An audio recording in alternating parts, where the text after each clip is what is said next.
Assalamualaikum warahmatullahi wabarakatuh. Ya, ini adalah materi kita yang terakhir, yaitu di pertemuan kita ke-13 mengenai pengenalan alternatif software dalam analisis data penelitian, gitu ya. Jadi kalau kemarin kita sudah bahas mengenai bagaimana diseminasi karya ilmiah dalam berbagai platform. Nah, yang kali ini sudah berbeda lagi topiknya. Kita akan sedikit berkenalan dengan beberapa tools atau perangkat yang bisa kita gunakan untuk menganalisis data penelitian. Baik, sebagai pengantar, mungkin teman-teman juga sudah mendapatkan ini pada mata kuliah yang lain ya, terutama berkaitan dengan metodologi penelitian. Jadi metode riset atau penelitian itu ada dua secara garis besar, yaitu kuantitatif dan kualitatif. Nah, yang ketiga itu adalah kombinasi di antara keduanya. Jadi kita sebut sebagai mixed method gitu ya, atau metode campuran. Nah, sebetulnya metode analisis data itu apa sih? Metode analisis data ini adalah penentuan bagaimana cara kita mengolah data riset gitu. Nah, penentuan metode analisis data yang akan digunakan dalam penelitian ini tidak terlepas juga dari tipe metode penelitian yang kita gunakan tadi. Nah, data kita itu data yang bersifat kualitatif atau data yang bersifat kuantitatif. Oke, kita mulai dulu yang pertama dengan analisis data kuantitatif. Nah, karena kita belajar di psikologi, kita belajar juga menggunakan kedua pendekatan ini ya, baik kualitatif maupun kuantitatif dan gabungan di antaranya yaitu mixed method. Oke, yang pertama kuantitatif. Oke, analisis data kuantitatif di sini dikatakan bahwa dalam penelitian kuantitatif kita mengumpulkan data berbentuk atau berupa data numerik gitu ya. Data yang bersifat numerik, angka-angka, bisa diperingkat, bisa diukur, bisa dikategorikan menurut kategorisasi tertentu gitu ya, dan dilakukan analisisnya menggunakan analisis statistik. Bisa juga digunakan untuk mengungkap pola-pola atau relasi antar satu variabel dengan variabel yang lain, dan kemudian kita buat generalisasi dari hasil analisis data tersebut. Tipe ini bermanfaat untuk menjawab pertanyaan penelitian seperti misalnya seberapa banyak atau seberapa sering ya frekuensi atau sampai mana batasan riset itu bisa dijangkau. Nah, teknik pengambilan data yang termasuk di dalam data kuantitatif diantaranya itu adalah data survei atau kuesioner, kemudian data observasi, yang observasi ini menggunakan jenis coding numerikal. Ya, tadi misalnya dalam bentuk frekuensi atau dalam bentuk klasifikasi nominal gitu ya, maupun dalam bentuk-bentuk yang lainnya. Kemudian juga screening dokumen, jadi diperoleh juga dari data-data dokumentasi. Dokumentasi itu tidak melulu bicara tentang foto atau gambar gitu ya, tetapi juga data-data numerik misalnya yang tersedia. Kemudian juga bisa kita peroleh dari hasil eksperimen. Nah, kita akan menggunakan panduan ya dari University of Newcastle Library Guide tahun 2019. Nah, kita bisa lihat di sini ya untuk analisis data kuantitatif ada beberapa resources dan alat yang bisa kita gunakan. Nah, mungkin teman-teman sebagian sudah mengenal ini ya. Yang pertama ada SPSS ya, ada JASP. Ini mungkin nanti yang akan dipelajari di psikologi di mata kuliah metode penelitian kuantitatif. Ada juga Stata, ada SAS, ada R atau R analysis ya, ada MATLAB, ada JMP, yang lainnya ada Excel, Python, SQL, dan yang lain. Jadi sangat beragam dan banyak sekali. Nah, pertanyaannya apakah kita harus mahir atau tahu semuanya? Nah, bukan harus mahir semuanya, tapi setidaknya kita mengenal. Nah, kalau teman-teman tertarik nanti juga bisa belajar di antaranya gitu ya. Mungkin ada beberapa preferensi, kemudian nanti dicari mana yang menurut Anda paling nyaman atau paling user friendly bagi kalian atau paling mudah dioperasikannya. Kalau lebih suka R gitu ya, ada yang lebih suka SPSS karena lebih mudah gitu, ada yang lebih suka JASP karena open source gitu ya, gratis kita bisa akses dan juga petunjuknya juga cukup mudah dan user friendly misalnya, atau mau pakai yang lain silahkan. Nah, kita lanjutkan di sini. Nah, ini salah satu contoh ya penjelasan mengenai analisis data kuantitatif. Jadi bagaimana sih kita memilih sebuah pengujian atau uji statistik gitu, analisis statistik. Nah, itu sangat tergantung pada uh, berapa banyak variabel yang kita gunakan, ya, variabel penelitian kita. Ada variabel independen atau variabel yang mempengaruhi atau variabel prediktor gitu ya. Ada variabel dependen atau variabel tergantung atau terikat atau variabel yang dipengaruhi. Nah, jadi kita memang perlu tahu di dalam menganalisis data, jenis data kita juga apa kelasnya gitu ya. Apakah dia termasuk data rasio, ataukah dia data interval, ataukah dia data ordinal, atau dia termasuk dalam data nominal. Nah, nanti silakan dipelajari lebih dalam melalui mata kuliah analisis ya, atau metode penelitian kualitatif dan kuantitatif gitu. Nah, di sini saya sekedar mereview saja, misalnya seperti ini ya. Jadi untuk jika tidak ada variabel bebas atau independennya, nah jadi hanya pengukuran pada variabel terikat atau dependen, kita lihat jenis datanya apa. Karena jenis data ini akan mempengaruhi juga penentuan kita akan menggunakan teknik analisis datanya yang apa, gitu ya. Contohnya kalau kita mau melakukan pengujian untuk data interval dan nominal ya, hanya dengan satu jenis data pada variabel dependent, maka kita bisa pakai misalnya one sample t-test, gitu ya, yang di sini. One sample t-test ini untuk metodologinya bisa dilihat di sini dan kita bisa pakai apa aja? Oh, kita bisa pakai SPSS, kita bisa pakai Stata, kita bisa pakai SAS, bisa pakai R, MATLAB, JMP. Artinya apa? Artinya semua tools ini menyediakan fitur kita untuk menganalisis data menggunakan one sample t-test.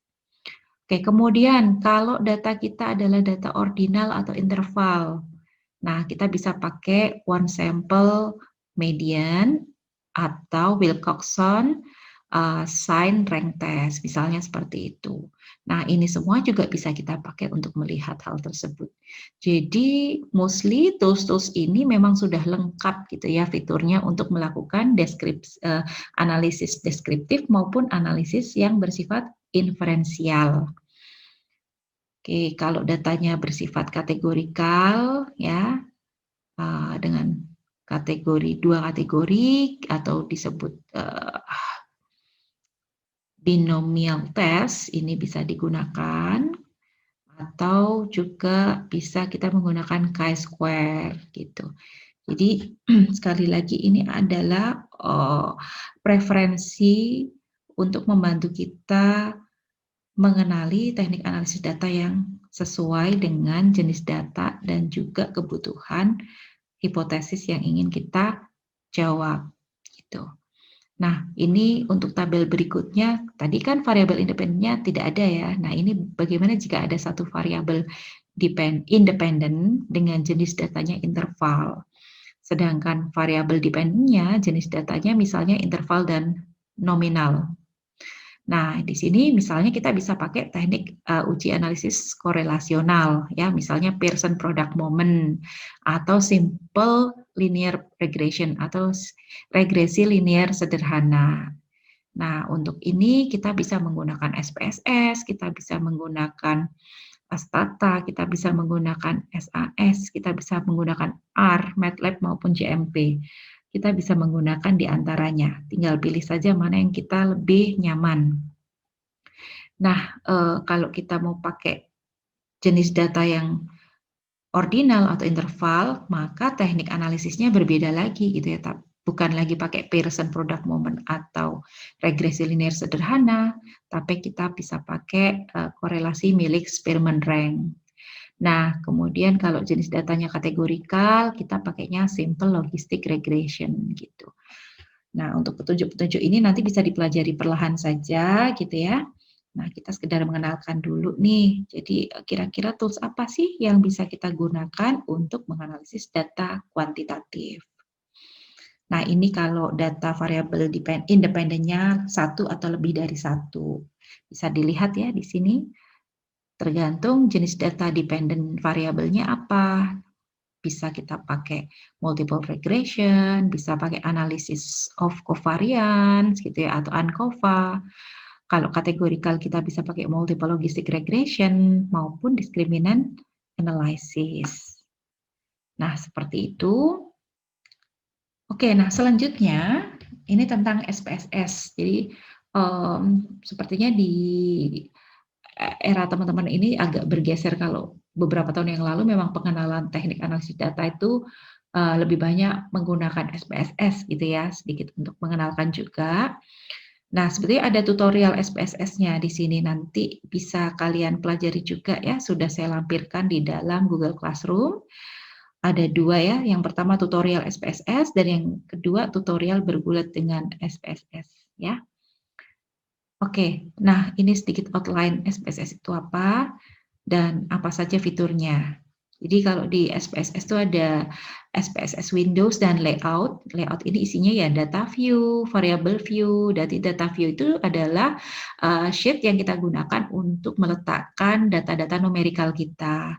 Variable view itu adalah sheet untuk kita bisa memberi nama atau kode terhadap data-data numerik itu gitu ya. Misalnya nama variabel independen kita apa, nama variabel dependen kita apa gitu ya. Kemudian jenis datanya apa, dalam bentuk seperti apa itu bisa kita kode di dalam variabel view. Kemudian dataset, ada output, ada syntax Windows. Yang berikutnya ada fitur untuk import data dari CSV maupun Excel. Artinya kita nggak perlu nih secara manual harus menuliskan lagi satu-satu datanya di situ gitu ya. Tapi kita bisa menginput dulu misalnya dari data survei, kita melakukan survei. Nah, data itu kan biasanya sudah terinput dalam bentuk Excel ya, teman-teman. Jadi bisa nih kita tinggal gunakan saja data Excel tersebut dan kita pindahkan atau kita import ke dalam data SPSS-nya atau tabel view-nya. Yang berikutnya adalah menyiapkan data untuk analisis. Jadi menyiapkan data untuk analisis ini yaitu tadi ada value dan variabel labelnya, kemudian tipe variabelnya, menentukan missing values-nya. Nah, jangan khawatir kalau untuk SPSS ini karena sudah dikenal luas gitu, jadi banyak sekali tutorial-tutorial yang beredar di luar sana yang bisa kalian gunakan sebagai panduan dalam pengoperasian SPSS ini. Oke, berikutnya menginput variabel ya, membuat kategori, melakukan automatic recording maupun reverse recording. Reverse recording itu misalnya untuk data yang favorable dan unfavorable tentunya pengkodenya harus berkebalikan. Nah, itu yang disebut sebagai reverse coding misalnya. Oke, nah kemudian di SPSS itu bisa melakukan komputasi dan transform variabel. Kemudian subsetting dataset, kita bisa melakukan pengujian statistik deskriptif, bisa melihat juga tabel frekuensi, cross tabulasi juga, tabulasi silang itu ada. bisa membuat histogram, ya, bisa membuat bagan, ya, bagan batang misalnya, scatter plots dan yang lainnya. Jadi ini adalah bentuk-bentuk visualisasi dari hasil analisis yang kita lakukan.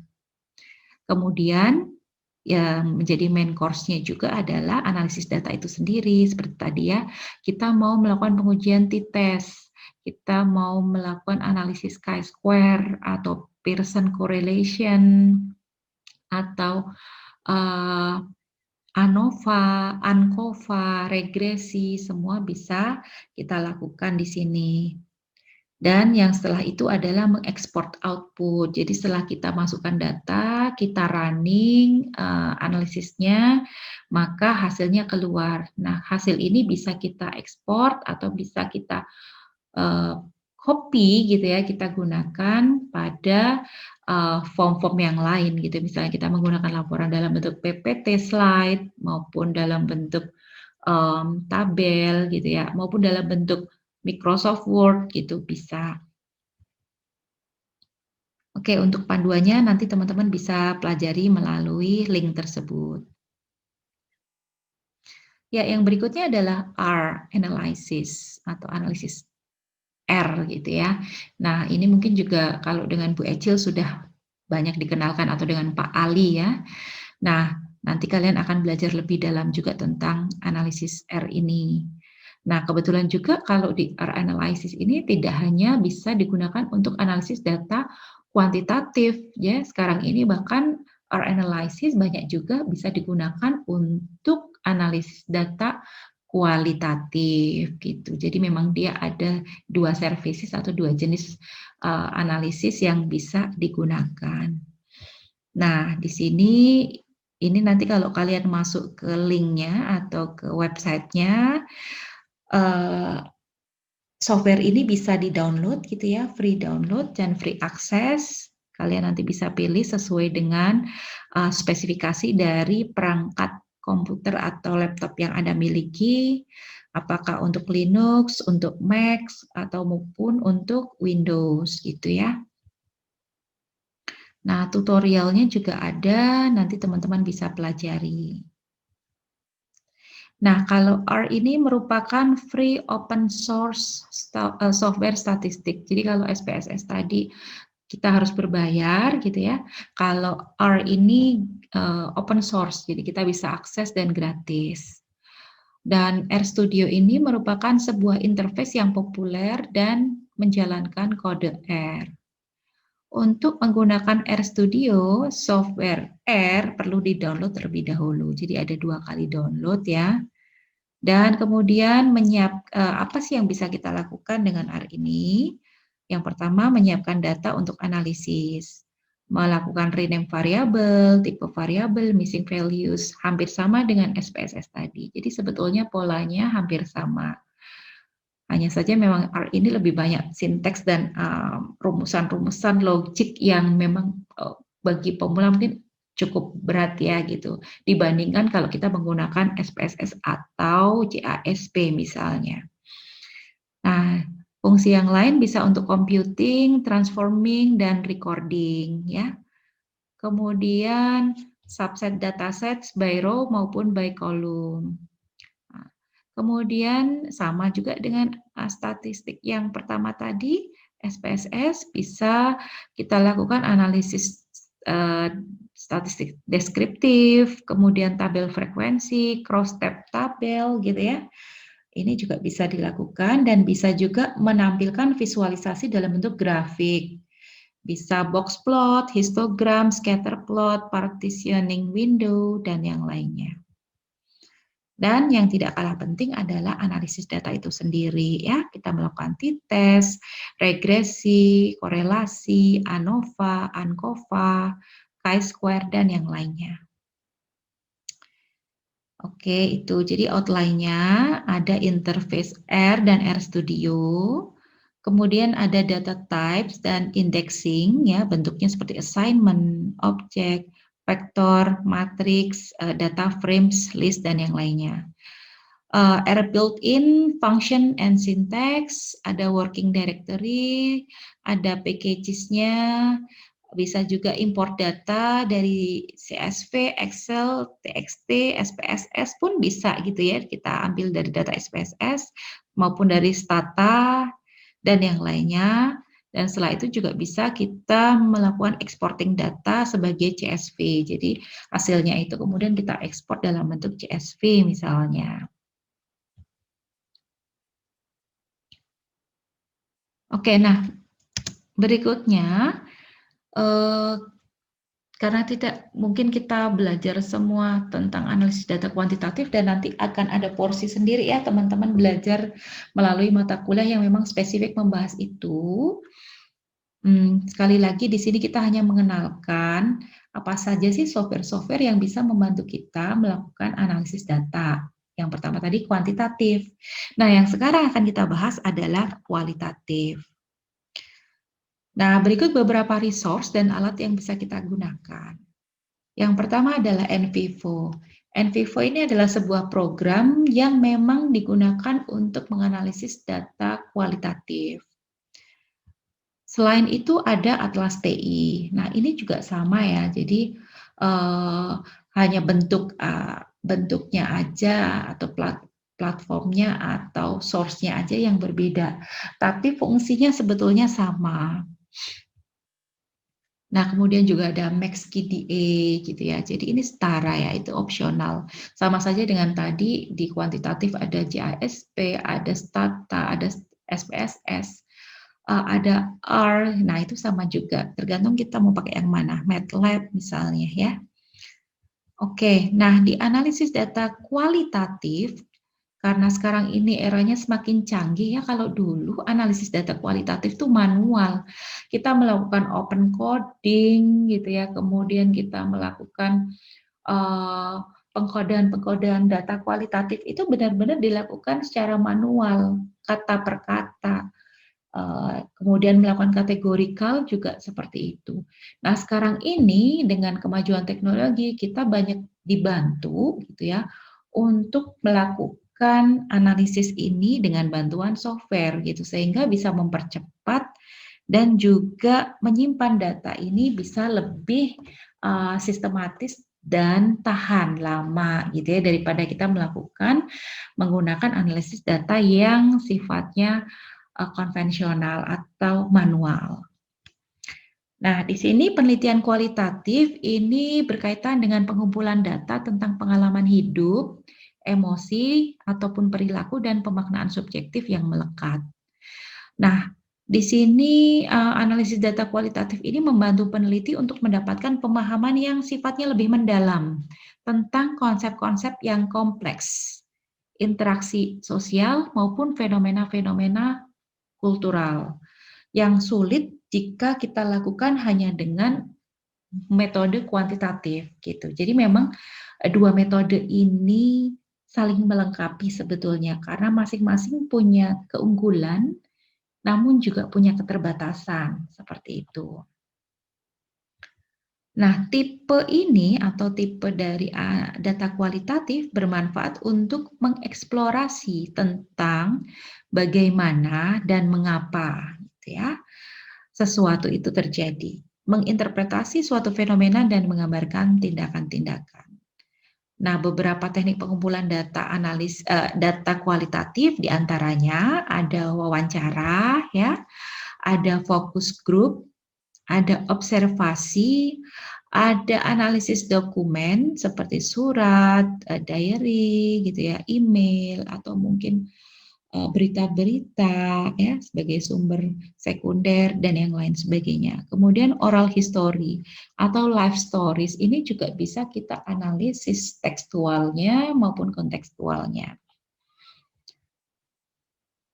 Oke, nah selanjutnya penelitian kualitatif ini lebih sulit untuk ditemukan daripada publikasi riset yang kuantitatif karena tidak selalu terindeks dengan baik dalam database bibliografik. Jadi kalau kita cari jurnal-jurnal internasional itu memang proporsinya, prosentasenya jauh lebih besar jurnal yang menggunakan analisis data kuantitatif atau menggunakan paradigma kuantitatif. Namun sekarang ini trennya sih mulai lebih banyak peningkatan ya, ada peningkatan untuk data-data yang kualitatif. Hanya saja tetap secara persentase kuantitatif jauh lebih dominan. Pencarian ini bisa kita lakukan dengan memanfaatkan thesaurus terms ya, menggunakan text word dan qualitative research filter di bawah ini. Nah, kita bisa menggunakan PubMed, bisa juga pakai Channel atau SciInfo. Nah, mungkin yang lain juga ada, tapi 3 ini saja sudah cukup bisa mewakili untuk teman-teman bisa mencari riset-riset kualitatif. Nah, sedikit berkenalan dengan tools yaitu software analisis data kualitatif, ya kita sebut sebagai NVivo. Nah, NVivo ini adalah software analisis data kualitatif dan mixed method. Banyak digunakan oleh para akademisi dan peneliti profesional dari berbagai negara. Ini juga digunakan untuk proyek penelitian yang kompleks, baik penelitian individual maupun penelitian dalam grup research. Membantu membangun pemahaman yang lebih mendalam terhadap area eksplorasi dan membentuk pengambilan keputusan penting. Membantu juga menemukan insight yang kuat dan disajikan dalam berbagai format. Jadi sekarang sudah dilengkapi juga selain untuk analisis data yang sifatnya teks ya, juga dilengkapi dengan visualisasi seperti kalau SPS tadi ada histogram, scatter plot gitu ya. Ada juga diagram batang dan yang lainnya. Nah, di sini juga sama ada visualisasinya ya, seperti dalam bentuk teks maupun gambar, literatur. Jadi kita bisa juga lakukan semacam review literatur itu menggunakan misalnya tadi NVivo ini ya, video, survei, dan media sosial. Nah, kalau kita buka NVivo kurang lebih seperti ini. Ini kebetulan saya subscribe atau berlangganan gitu ya. Cukup mahal ya karena berbayar ini. NVivo ini kebetulan saya masih menggunakan akses student, jadi bisa dapat lebih murah. Kurang lebih untuk satu periode berlangganan itu berlangsung 2 tahun. 2 tahun yang lalu saya bayar sekitar berapa dolar, 100 sekian dolar ya. Kalau dirupiahkan ya kurang lebih hampir 2 juta itu ya harganya untuk sekali berlangganan. Makanya sayang kalau tidak digunakan secara frekuen atau sering gitu ya, atau digunakan secara intens gitu. Karena untuk berlangganan individual itu memang ya benar-benar hanya kita yang bisa pakai. Kita hanya dibatasi boleh digunakan pada maksimal 2 perangkat yang berbeda gitu. Jadi memang nggak bisa akhirnya kita apa istilahnya dalam tanda kurung itu diperjualbelikan atau digunakan secara berjamaah gitu ya. Kecuali memang itu kita kita install ke dalam komputer misalnya untuk bekerja bersama seperti komputer di kantor atau di unit-unit riset group. Nah, ini adalah contoh dari proyek yang saya kerjakan gitu pada saat itu tentang psikologi fiskal gitu ya. Juga data yang lain di sini ya, ada data tentang pajak ya. Kebetulan riset saya tentang kepatuhan pajak ya. Nah, Anda bisa lihat di sini juga ada beberapa contoh blank project, sample project gitu ya, automated insight sample project. Jadi ini bisa kita gunakan juga sebagai referensi kalau kita masih bingung. Ada tutorialnya juga sebetulnya bagaimana cara menggunakan ini. Nah, kalau kita buka kemudian seperti ini ya. Nah, ini tampilannya jadi hampir sama kayak direktorinya Windows misalnya ya. Ya, di sini ada quick access. Nah, kemudian juga di sini ada data. Jadi kita bisa lakukan import data dulu gitu ya, sama dengan tadi. Import data tuh bisa macam-macam di sini enaknya. Bisa kita ambil dari Mendeley, bahkan dari reference manager. Kita bisa ambil juga dari misal kita punya jurnal yang sudah kita simpan filenya di kita browse dari folder kita gitu ya di apa namanya di komputer Anda misalnya atau di local memory Anda. Kemudian juga bisa kita akses juga data-data yang lain di sini. Nah, jadi ada home, import datanya dari mana, kita bisa create, kita mau create satu project gitu ya, kita bisa explore dan kita bisa share hasilnya juga. Oke, nah seperti ini. Nah ini data, ada files gitu. Nah files ini, jadi ini bisa kita klasifikasikan kalau misalnya ini data tentang apa. Oh ini data interview, ini data literatur review, ini data dari artikel-artikel berita, data dari sosial media, data survei. Ini kalau bisa kita pisah-pisah gitu ya, supaya lebih mudah untuk melakukan klasifikasi.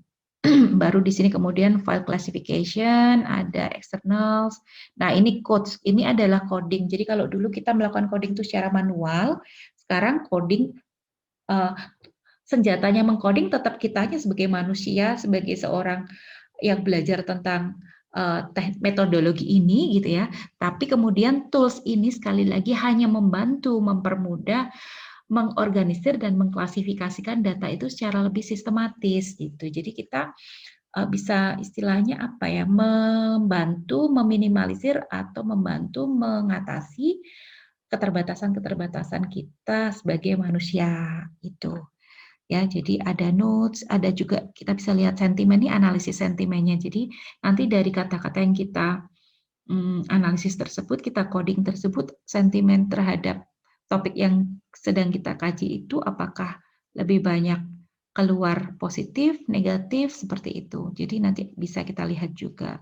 Kemudian relationship ini ketika kita membuat kode-kode ya, kode-kode secara uh, unit gitu misalnya, kodenya apa saja. Nah, antar kode itu kita bisa melihat nanti apakah ada keterkaitan gitu ya antar satu kode dengan kode yang lain. Nah, ketika ada maka kita bisa membuat sebuah garis hubungan gitu ya, apakah hubungannya saling mempengaruhi atau hubungannya satu arah gitu. Nah, ini salah satu contohnya kalau kita lihat lagi pada case-nya. Ini fiturnya sama ya dengan kalau Anda pakai Word gitu.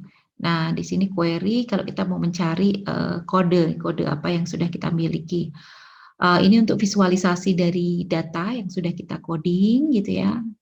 Kita bisa juga melakukan kode manual, kita bisa melakukan kode otomatis. Nah, kemudian juga di sini balik lagi ini contoh tadi kode ya. Nah, ini di kanan ini adalah notes-nya dari kode. Jadi dari kode-kode yang ada notes-nya tuh apa saja. Notes itu semacam kemudian berisi oke, kata kunci apa sih yang dipakai gitu. Jadi misalnya di sini ada kepatuhan pajak, ini adalah kodenya. Nah, di dalam kode kepatuhan pajak itu ada notes, saya bikin notes, ini adalah representasi masyarakat tentang pajak. Ini dari mana? Ya dari analisis tekstual yang kita coding ya, open coding, axial coding, seperti itu. Kita coding dari kata-kata tersebut menjadi beberapa kata yang kita maknai. Nah dari sini ini udah muncul ya, kita dapat ini kode notes ini dari mana saja? Oh ada dari beberapa banyak kata gitu di sini. Nah, filesnya di mana? Referensinya ada berapa banyak? Oh, ternyata ada 19 kata yang kita ambil yang mencerminkan kode ini. Seperti itu. Nah, ini nanti juga teman-teman juga belajar lebih dalam dulu ya secara konvensional seperti apa sih analisis data kualitatif itu. Baru ini sekali lagi sebagai supporting tools untuk membantu kita melakukan analisis tersebut. Oke, nah ini kalau kita lihat lebih dalam lagi gitu ya, tadi sama ada code atau kode, ada nodes atau titik-titiknya ini ya, nodanya ini, misalnya tadi representasi masyarakat tentang pajak. Nah ini kalau kita klik, itu bisa kita dapat, oh referensinya ada 4 ini ya, berarti ada 4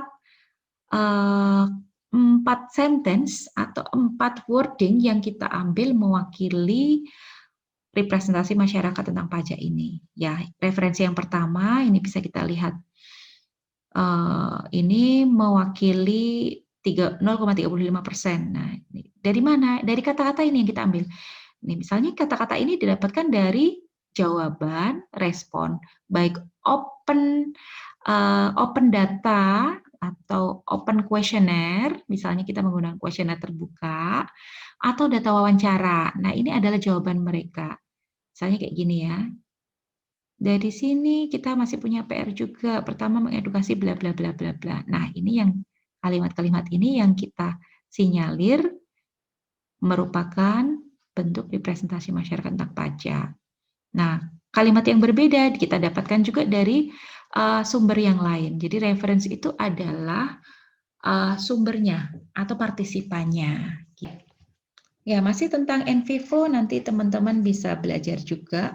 Sama juga dengan Atlas TI ya, mostly memang MaxKDE juga. MaxKDE ini juga kalau secara tampilan mungkin lebih menurut saya lebih user friendly. Teman-teman nanti bisa coba browsing aja, cari apa sih MaxKDE gitu ya. Apa itu NVivo, bentuk-bentuk yang lain juga gitu, Atlas gitu. Disediakan juga kok free trial gitu ya. Jadi kalau teman-teman pengen coba-coba ya dipakai aja akses free trial-nya seperti itu. Lumayan berlaku 30 hari.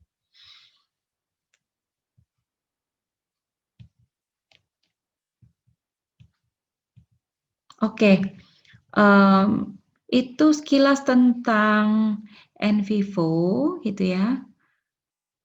Oh, kita bisa juga ambil dari verbatim ya kalau data-data ini. Jadi kita sudah melakukan wawancara, kita sudah melakukan perekaman verbatim, rekaman verbatimnya kita import datanya, kita analisis, kita copy paste atau kita cut paste gitu ya, kata-kata yang mencermin kata-kata ini apa sih gitu ya. Kemudian kita nanti buat kode atau kode untuk mewakili kata tersebut itu termasuk apa, misalnya seperti itu.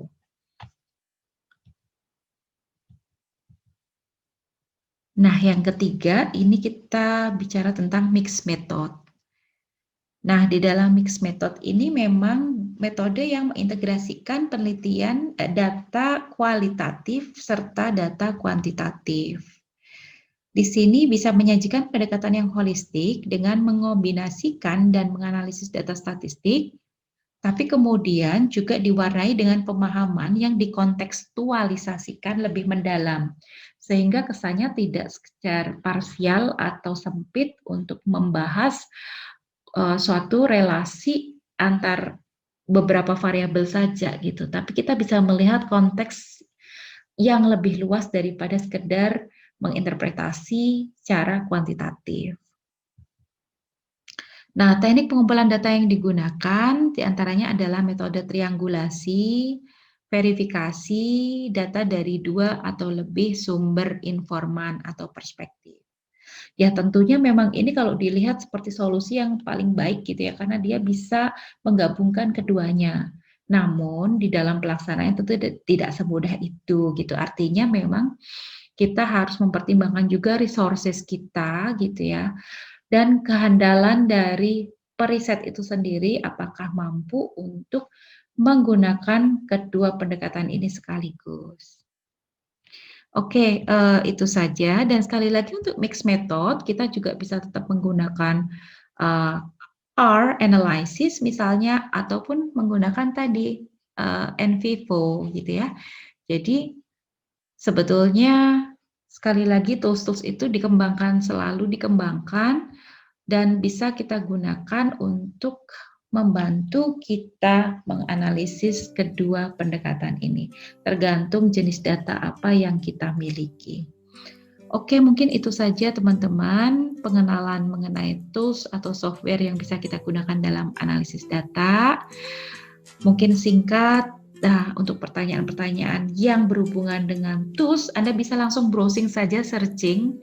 Baru nanti kalau misalnya sudah berupaya membaca, mencoba mengikuti tutorialnya begitu ya, dan masih kurang paham, kita bisa diskusikan bersama. Semoga ini bisa menjadi bekal awal buat teman-teman nanti untuk belajar di metode penelitian kualitatif maupun kuantitatif yang akan lebih intensif membahas mengenai hal tersebut.